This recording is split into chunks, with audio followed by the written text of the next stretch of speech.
play the 30-second commercial.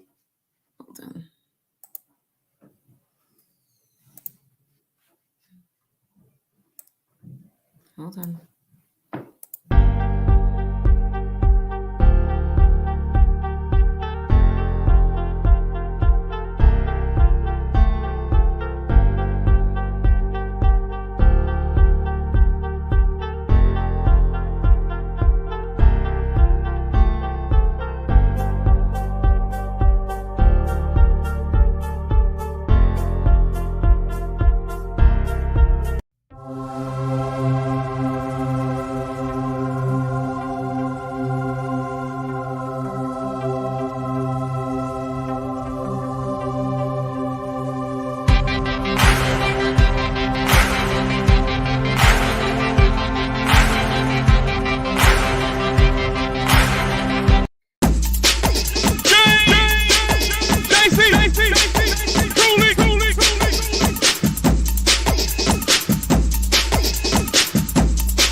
Hello, welcome to the James Cooley Show. It's your life, and I tell you, I am so happy to be doing this show with one of my best friends in the whole world, and that's Captain Herman Archibald.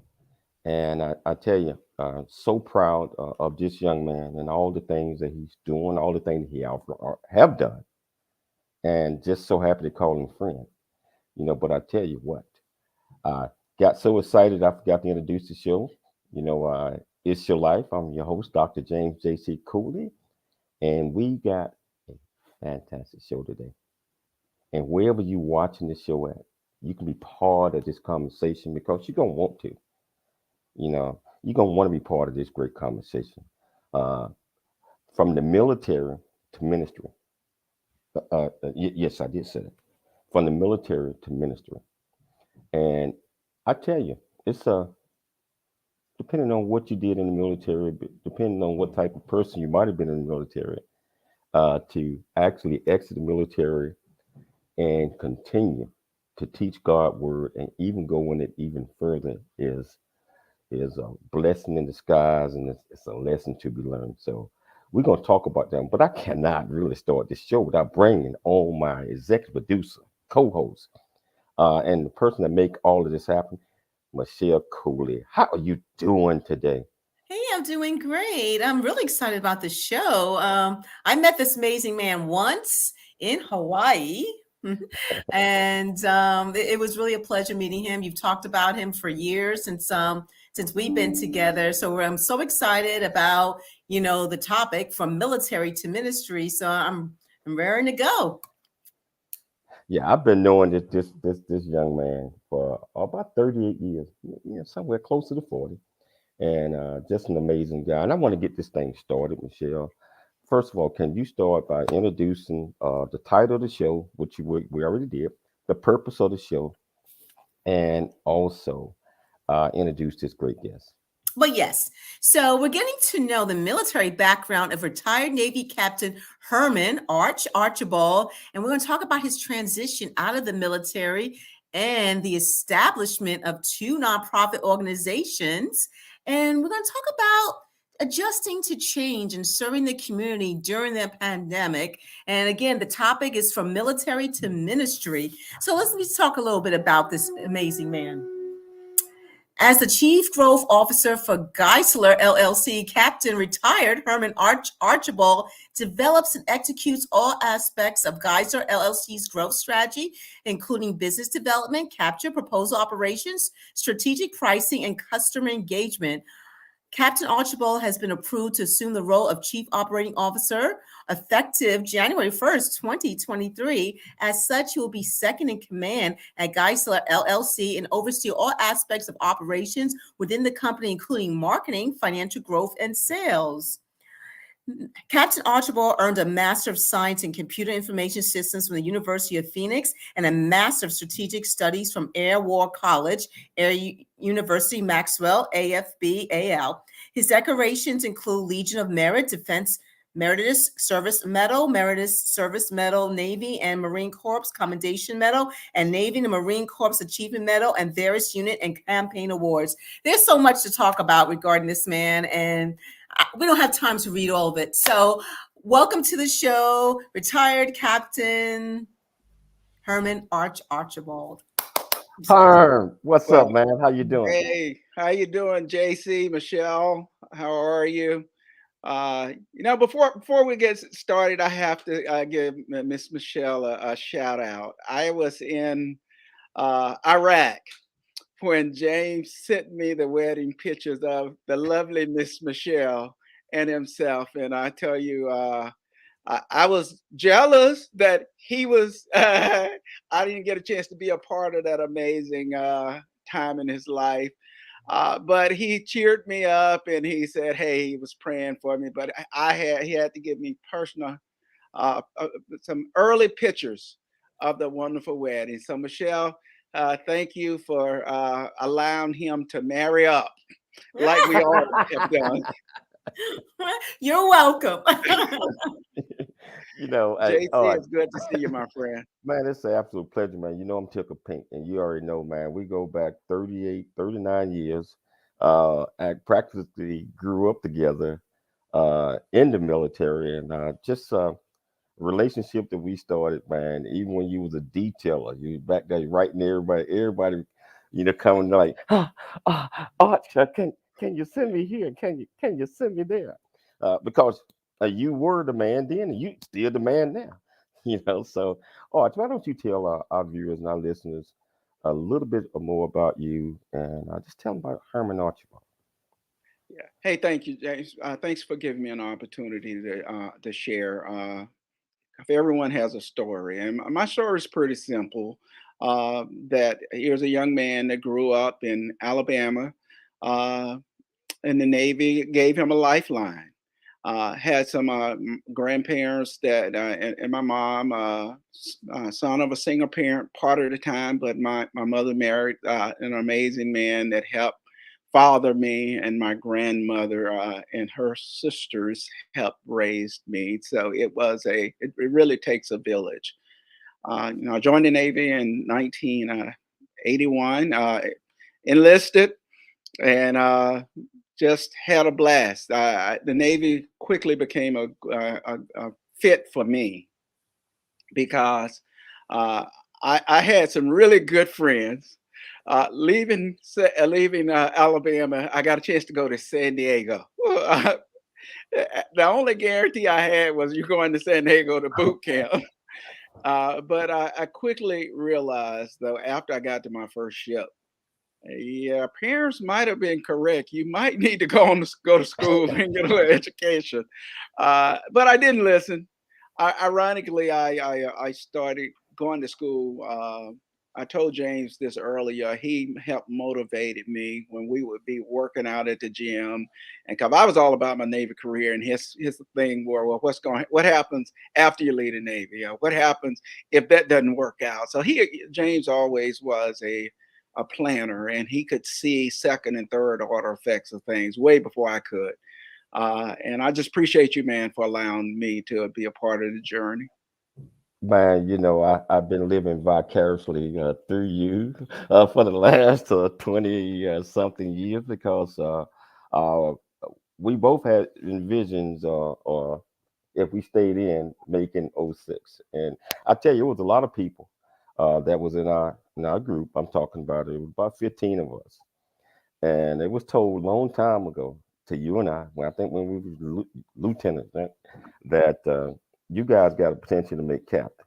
Now, I always knew that not only did you have the potential to make captain, but you would make captain. And I used to tell you that. I used to tell you that all the time. Actually, I told you you're gonna make admiral, which I was shocked that when that opportunity didn't turn out right. But man, it's just being around you, Arch, watching you. I mean, and just chatting with you every day. You driving me, I'm driving you. Especially during hard times. I can remember a time when I led a trip, I think, to Italy, Yeah, IG team, and at that time, my hip. I mean, I told me it was really going bad, but you went along with it. I'm so happy that you went along on that trip with me because, as you know, halfway through the trip, my hip gave out and I couldn't even walk. And you carried me around. You carried my bags. You carried it to the airport. I don't know if you remember that time, man. I You- do. I was your EA. oh man, that was so those types of things that inspire us, and I'm talking about those create everlasting friendship, my friend. And God always been a major part of both our lives, and I'm just so happy to see that you continue like you always follow God path, and even coming out the military, you transition what God had planned to you into ministry. So can you tell our viewers and listeners a little bit about that? We got about 2 minutes before the break. Yeah. Well, I knew when I was 9 years old, the Lord had called me into ministry at 9.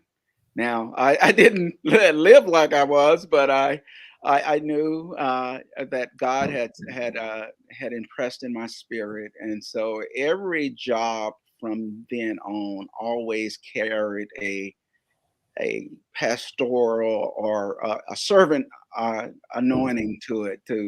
I always tried to look for wrongs and try to make them right. I just tried to wanted to do the very best I could do to serve people and lead people better than I found them. Uh, so when I got ready to transition out of the military, ministry was the next step. I was visiting a church back in 1989. I wrote it when we had paper Bibles. I wrote it in the and this pastor asked me to come up and pray over the congregation. And when I prayed over the congregation, the Lord reminded me of what He had spoken to me as a child. And He said, I am going to plant you in the Pensacola, Florida area. Now, that was 31 years later that the manifestation of the vision came forth. But in the middle of a pandemic, God impressed in our spirit to start not only a nonprofit work to serve His people, but to start a ministry to impact the lives of His people. Wow. We're gonna take a station break, but we're gonna come back and we're gonna pick it up from there, Arch. And we just gonna talk about military, from military to ministry, and some of the great things that you and my girl Mary and then the whole family is doing, man. So we're gonna take a station break, but we're gonna come back and we're gonna continue this great discussion with Captain Herman Archibald. It's your life. I'm Dr. James J.C. Cool. We'll be back shortly after the break. We are not a charity. We are veterans. We are warriors, brothers, and sisters. We don't need, we deliver. OpsForVets.com. Handshakes, not handouts. I'm Albert Rencheria, Marine Chief Warrant Officer 4 retired, Ops for Vets CEO. I invite you to take a look at our organization. You'll quickly understand why out of thousands of groups currently serving our veterans, we have become the most rapidly growing and opportunity-rich team in the market. We have deployed dynamic distributors who are responsible for servicing and growing their regions, East, Central, and West.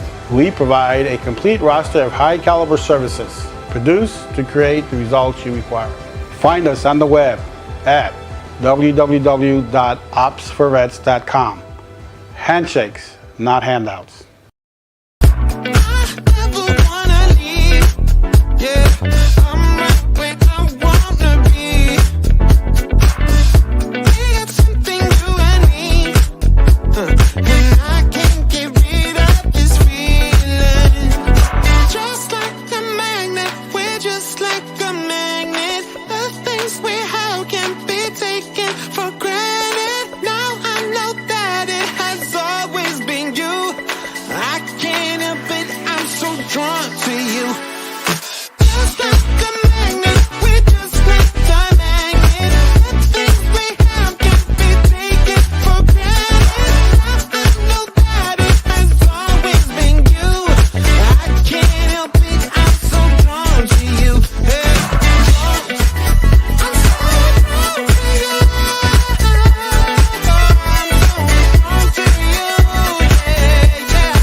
Hello, welcome back to the James Cooley Show. It's your life, and again, I'm Dr. James J.C. Cooley, and I got my very, very, very good friend, more like a brother to me.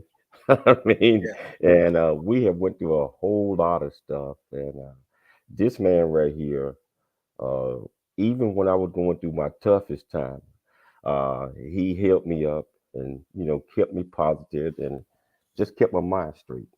And we're gonna talk about some of those things in a minute, so you know what I'm talking about. But Art, I want you to explain to our audience what was it like transitioning from the military to civilian life, and when did you make that decision to do that? Hey, thanks. Great question. I was I was about to go to my major command tour as being the commanding officer of Naval Computer and Telecommunications Master Area Station in Hawaii, leaving Bahrain. And before I was in Bahrain, I was special operations, and before that, I was in Iraq. And so I did like 10 years of high operations back to back to back to back. And so my wife and I, our kids were all had to all start going to college, and it's much easier when your spouse have smaller kids where they can take a lot of their time. But our kids were in college, and my wife had gone back and got her graduate degree, and she's in her PhD. And one day we had our conversation. We said it's about time for us to figure out what's next for us. And this was during the same time frame that I don't believe in wasting a lot of time, and nor I don't have agenda. So I try to figure out, okay, where am I at and where I need to be? And so, I had a conversation with my boss and said, where are we at and on this? And I very favorable. But the Lord just was impressing in my spirit to transition out and do something else. And so we made the decision that we was going to transition out. Of course, I got a lot of phone calls that, are you upset about this? Are you disappointed? No, I, I tell people that I haven't missed not one day in the Navy, because I joined the Navy full and I left empty. I really tried to leave it all on the table, have no regrets. I remind myself of what David said. It was good that I was afflicted. So it was good that some things didn't work out the way they had, because truth of the matter, if I would have stayed on active duty and I would have competed. I think I would have competed and competed well for flag. I'm not saying I would have made it, but I would have been. I know I would have been competitive, but I would have missed out on God's plan. See, we never want to allow a good plan to come in the way of God's plan, because in the middle of a pandemic, God reminded me of something He had told me 31 years ago. And I reminded him of, Lord, you do realize that I'm 56 years or 57 years old now. Uh, who starts a ministry at 57? And because you want to be using your resources, you and I, when we talked about this, if you make a mistake at 27, you got a lot of runway ahead of you. You can recover. Man, if you miss God at 57, it's not a whole lot of runway left before you. And I quickly realized in the midst of this, nobody is interested in following nothing you trying to do unless they see how much you trying time, effort, and finances and resources are you trying to invest in it. And so my wife and I, we had a conversation. We talked about it and we said, we all in with God. God said it, so we're going to do it. And I tell you, we have been so excited, living our best life. And there's times it's frightening sometimes. We had to figure out the whole COVID thing and how we continue to serve, because the needs doesn't stop. I've learned every Sunday morning comes. And nobody want to hear the pastors having a bad day. No one want to hear the pastors having a bad day, but you mentioned those phone calls. You got one from me, like, what? Man, you're not gonna make flag together? I was living vicariously. I said, man, we got to put the stone, man. Man, but you're right, Arch. God always have a plan, and He always, I believe, give us those certain hints that, okay, this might not work this way, like you expected, like you planned, but I got big and better things for you. And He told you also that, you know what, you spent all of that time overseas, but the woman that you married, that I brought in your life, she is taking care of everything, and she is going to be there for you. She raised the kids. You got two daughters that PhDs now. I mean, and your wife is a PhD. I mean, man, I'm not even the smartest person in my dinner table.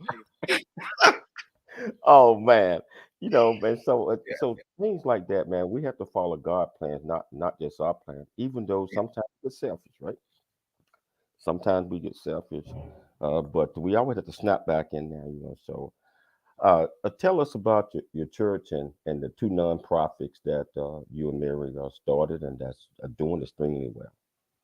Well, ironically, the first nonprofit we started was the Empowerment and Transformation Center, and it was a way to help the private sector and underserved community to experience what do they do when they transition between jobs, and where do they go to get the resources they need. Because we have been blessed in the military. We have systems and processes in play, albeit they're not perfect, but they are still, nonetheless, they're there to serve the service members. And I quickly found out in the private sector that wasn't the case after about six or 7 months worth of research, or it wasn't readily available to every community. And so we decided to. I told my wife that I think the Lord is pressing my spirit to start this nonprofit, and so I was waiting for my retirement out in Hawaii, and I actually started the nonprofit before I retired. And it takes a lot to get your 501(c) and all those other things. So it took us about 18 months to get all the credentials we need. But we up and running. We start feeding about 25 people. Our goal was if we can do 25 people, because the way I'm wired, there's a lot of things I don't have. So don't tell me what I don't have. But I thought my family, they know me. I ask 30 questions. Tell me what you do have. Tell me what you can do. And so I have this sign in my office that says, start where you're at, use what you got, and do what you can. And so my wife and son, we was at the dinner table, and we said, we got the large, medium, and small for a soup kitchen. The large is an industrial kitchen. Well, we can't afford that, and we don't have that. The medium, we're not going to be able to get all the state requirements met, but we can do a small. And so we started out with the concept of a potluck at home, everybody bringing, and we went from feeding 25 people to every Wednesday to over 900 people a month. And the reason we're doing this recording at the church now is because I literally just left the outreach event and hosting this at the church. So that's where we at, and that led to the church, starting the church, because a lot of the people we were serving in the community didn't have a church home, or there was no longer affiliated. Because that's a generation growing up, unlike you and I, where our you mentioned generation, Arch. You mentioned generation. Can you hold that thought? We want to pick it up with that's a generation started, because that's important that we talk about that. We got to take a station break, but we're gonna come back and we're gonna pick it up with there is a generation that just started. So I'll tell you what, if you want to be part of this conversation, let's go to the comments. Ask Captain Archibald any question that you want to. I'll tell you what, it's your life. We'll see you shortly after the break.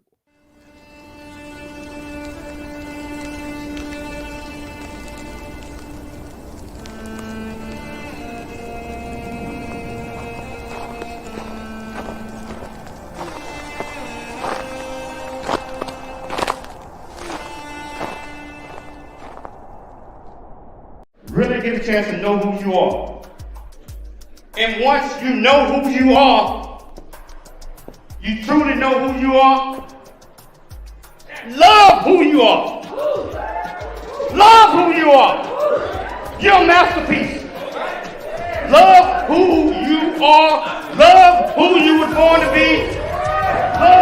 Love me some me. That's what I'm talking about. When you leave high school, you gotta know today or tomorrow, or hopefully today, what your plans are.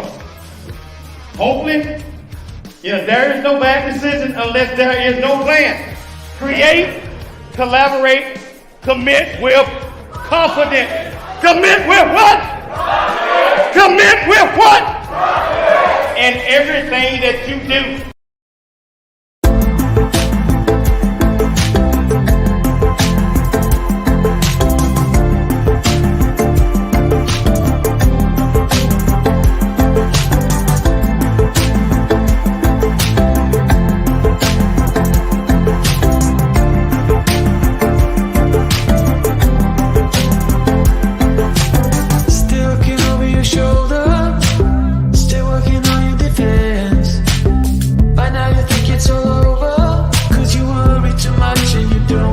You fight again. And if you want my opinion, I let it take me away.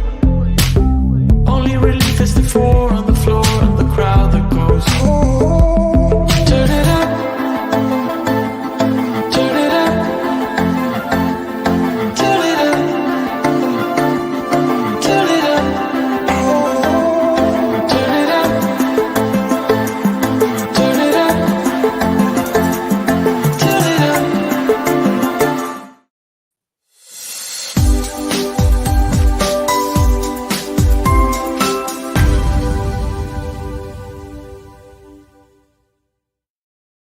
Hello, welcome back to the James Cooley Show. It's your life, and then we got Captain Herman Archibald. I tell you, one of my best buddies on this earth, and it's just like I said, he's been that way close to 40 years.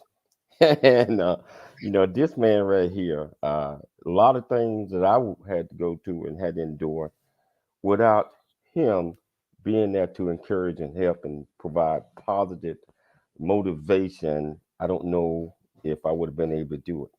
But I love you, brother. And you already know that I love you, brother. So Arch, I want to pick it up, man. Where you was talking about the nonprofit, the church, feeding, just like today. I think you guys fed over 100 and something folks. Yeah. But you do that on a regular basis now. And so I want to talk a little bit more about that. And you were talking about generation, our youth and our young. I mean, they have to be able to see, especially as you're saying, starting ministry at 57, they have to know that the pastor is willing to, roll up his sleeve and get out there and work and put the time in. And that's what building anything. So can we talk about that one again? And then I want to talk about the empowerment center. Yeah.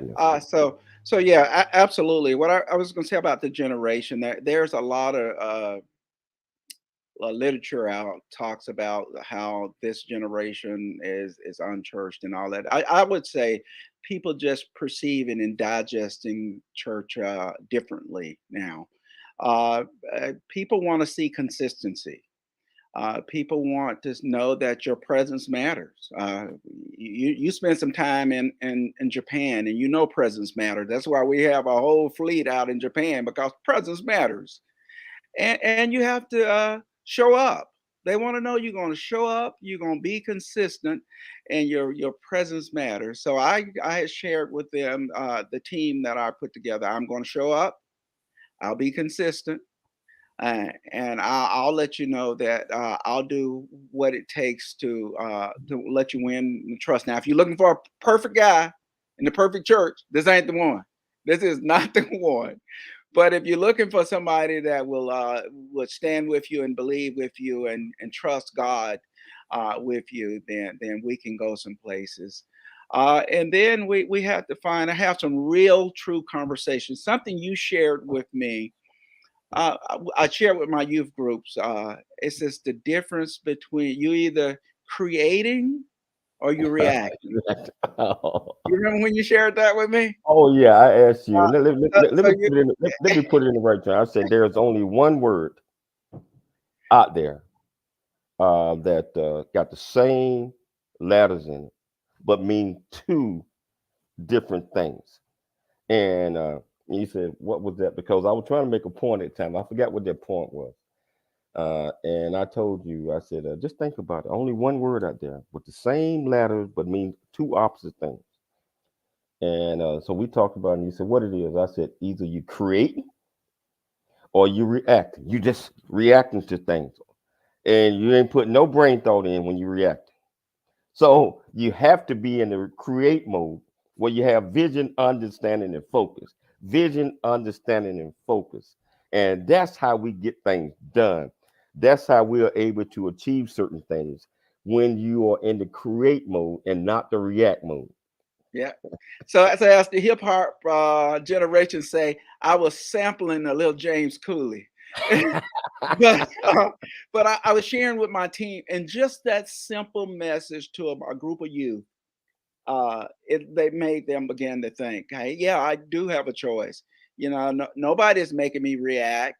The only thing I can control is my attitude and how I react to somebody else. And so so the nonprofit empowerment center was created so we can can be our arms extended out, regardless. I don't care what denomination you came from. I don't care what your sexual orientation is. I don't care what your socioeconomic status is, because we found out during COVID that some of the people say, "Oh, we don't need that food. Give it to some of the people who need more." But when COVID, the impacts of COVID began to reduce the income and what was traditionally seen as middle class, everybody, I was totally blown away with the demographics of the people we help.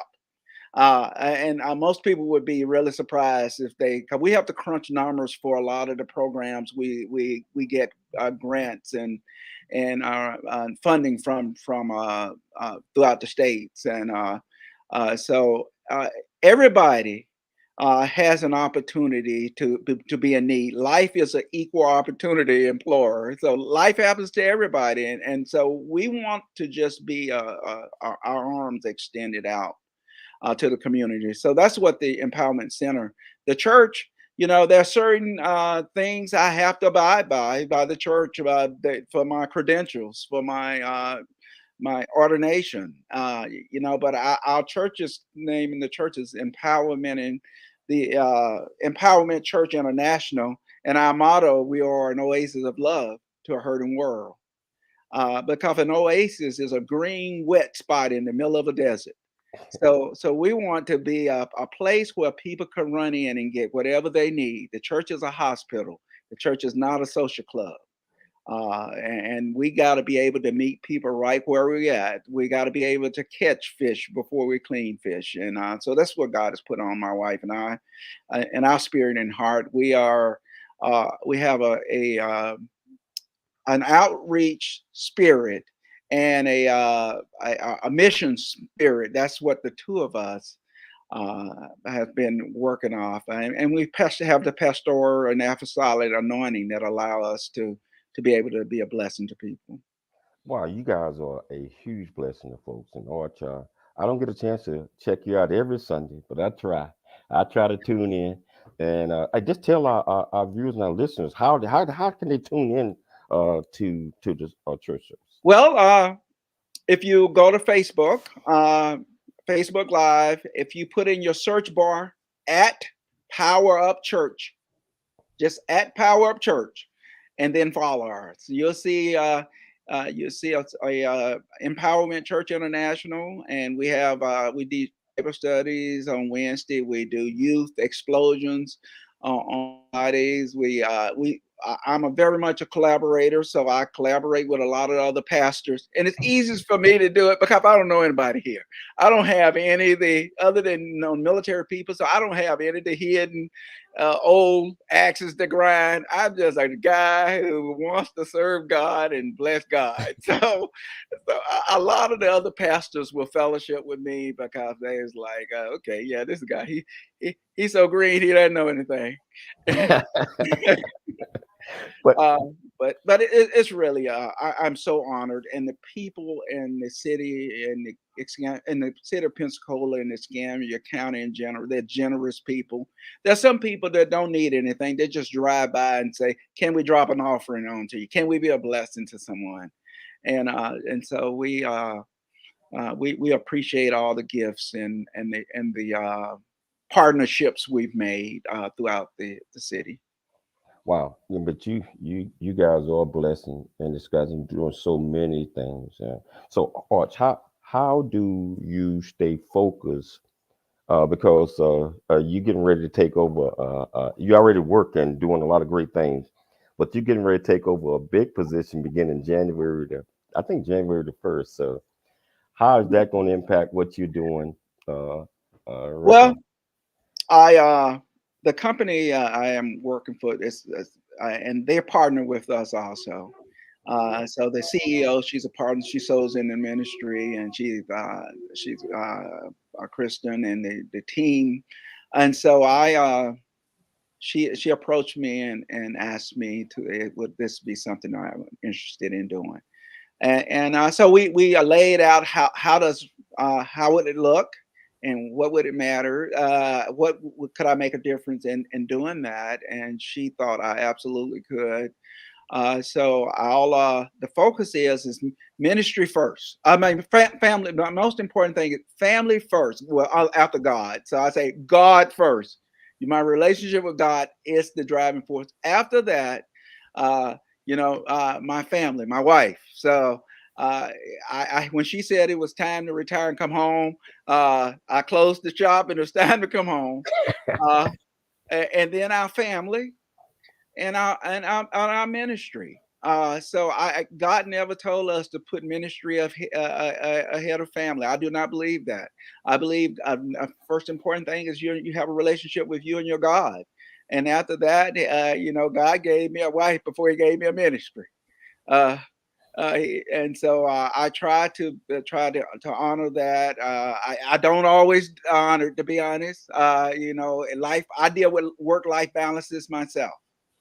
But we all try to do it, and then it helps a lot that I work from home, so I don't have to deal with fighting traffic. So nobody's gonna be crying a river for me, because, like I said, every Sunday morning the church expects me to be there, and so that's what we do. We work really hard, and then my wife, she also ministers, and I have a great team.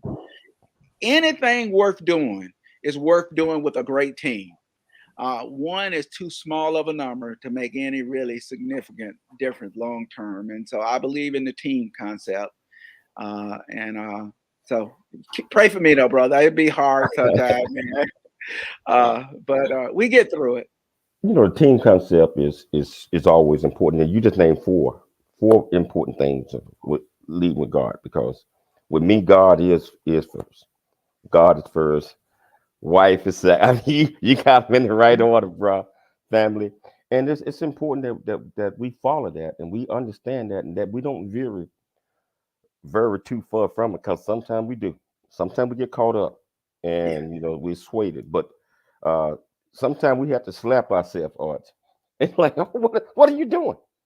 To get back on track. I tell you, we're gonna take another station break, but we're gonna come back and we're gonna pick it up because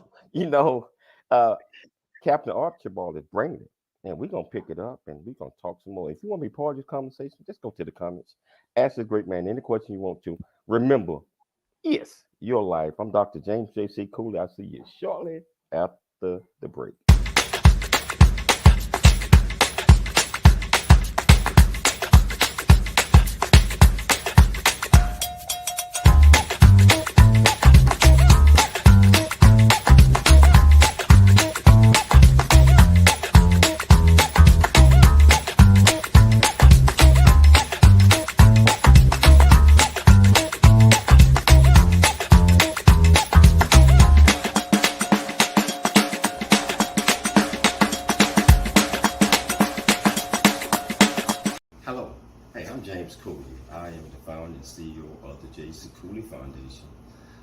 Opportunity/the Choice Program.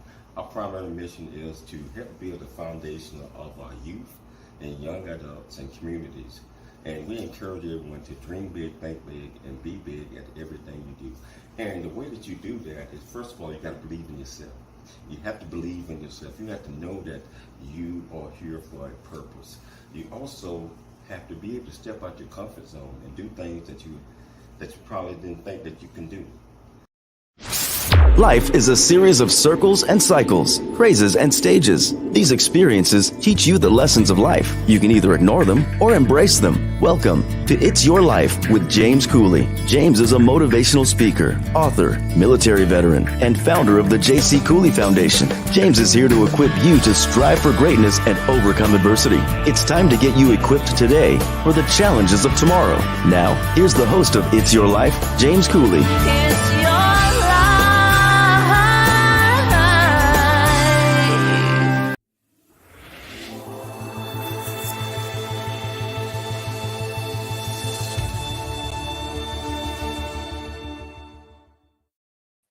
Hello, welcome back to the James Cooley Show. It's your life. It is your life. It's your life. And just like Arch was telling you, you got to believe in yourself. I mean, if you have to believe in yourself, and you have to sometimes just get focused and just stay focused. And you have to focus on four main points that he talked about. First of all, God. Then you got to talk the wife or the family, whatever, your significant other, the kids, and then you got to help build that temple. That temple, in his case, that's the empowerment center, his church, and all of those great things that go with that. And we have to stay focused on those type of things in order to grow, in order to help others out, in order to be that vessel that folks come to in a time of need. Because I believe that we all are going to need each other. I know I do, Arch. I know I do. So Arch, I just want to pick it up from there. You were talking about Yeah, those four. man, I was sitting there as you were speaking. In Jeremiah, the Bible says that God told Jeremiah, "I knew you and I formed you, and even in your mother's womb." And He ordained you to be a prophet to the nation.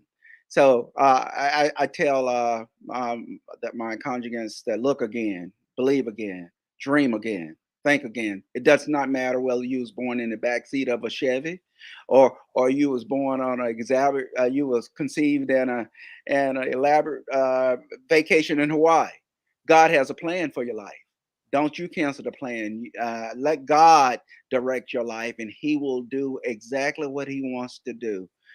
So I have to have God first, because He saw me. He saw me in the beginning. He knew He created me. When nobody knew who I was at 9 years old but Him. And He saw the potential in me. And even when I got in those pitfalls, some I created on my own doing, and some I didn't. He got me, and He brought me through it. And then my wife, she was been there. Me and her got married when we was 21 and 22. That's a lot of loving. That's a lot of living. That's a lot of mistakes. That's a lot of forgiving, and that's a lot investment that's gone into one another. And then our kids, they are the family. You have to. They I told them a long time ago, I'm not the perfect dad and you ain't the perfect child, so there it is. So let's let's see what we can do with this thing. But when they ran into their challenges in life, they figured, I said, you can always call me, and there's always time where we can go for a walk and we can get a cone, we can get some ice cream. It's really not that bad, and we can get through this. And so we tried to keep an open door for them, and teenagers do stupid stuff. That's what they do. Uh, and ministry, in ministry, that's who I am. I can no more stop being who I am than who I am. So, but I do realize at some point I'm going to transition from ministry. I pray that my kids don't stop coming to see me. And I certainly pray that my wife don't leave me. And God has promised He won't leave me. I have to have that priority. And I'm pretty satisfied with it. Life is wonderful, and it's wonderful because we make it wonderful. And by making it wonderful, mean that we have to stay engaged. We have to stay engaged, and also in touch with reality. Because we all gonna transition from one thing to another, and we all have to know when it's time to make that transition. A lot of us try to stay in the game too long, Arch. You stay in the game too long, next thing you know, time done pass you by, or you didn't plan properly because you were still worried about staying in the game, and was worried about trying to keep up with the Joneses, which is something that I ain't never even thought about doing that, and you either. And keeping up with the no, I mean no, I'm running my own race, and we all have to run our own race, and we all have to sit back and just, I believe, Arch, just look at that man or look at that woman in the mirror and see what's reflecting back out toward it. And then you have to ask that person, are you happy? Are you doing the right things? Are you doing the things that you're supposed to? Are you bringing joy and happiness to someone else's life? If not, if you can't answer that question, if you're like, well, I don't know, I mean, oh, that's a problem. So joy is being able to bring a smile to someone else's face, man. And Arch, man, every time I chat with you, man, I'm just like, I'm giggling, I'm happy because you just got that inspiration that where you just uplift people, and you always have been that way, my friend. Well, thank you. You know, the Lord, I didn't, I don't have those deep gifts like everybody else. I think the problem is, you know, everybody want to be somebody else. Not everybody, but people want to be somebody else. Yeah, I often tell my team, you know, it's not enough that God has called me to preach and He told me to look for wrongs and try to make them right. That ain't not enough. You know, I want to lead the choir. You know, I want to play the piano. I want to do. Well, instead of being satisfied with who I am, and that's what and I don't know me, I'm not meaning me in general, but people need to be able, and you hit the nail on the head. You have to be able to find peace with you and say, you know, if I'm doing the very best I can do, and I'm doing everything I know to do, because trust me, on that great day, God is not going to ask you, what did you do with the gifts that I gave Tom that you wanted?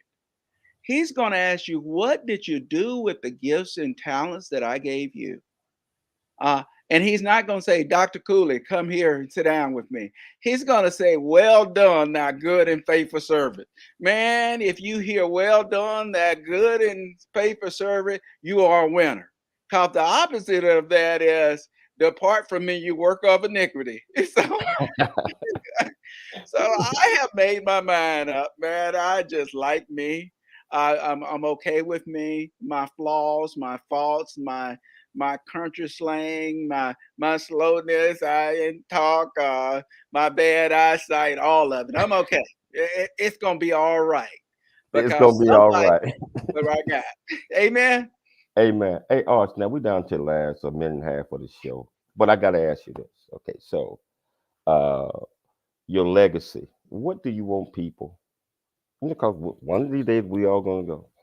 What you want people to remember you by? What you want your legacy to be? Well, I've actually given this a lot of thought. I would say I want people to know that as a man, he went into the war and didn't get killed. He didn't die young. He had a woman he loved and a job he liked. He looked for wrongs and tried to make them right. That's it.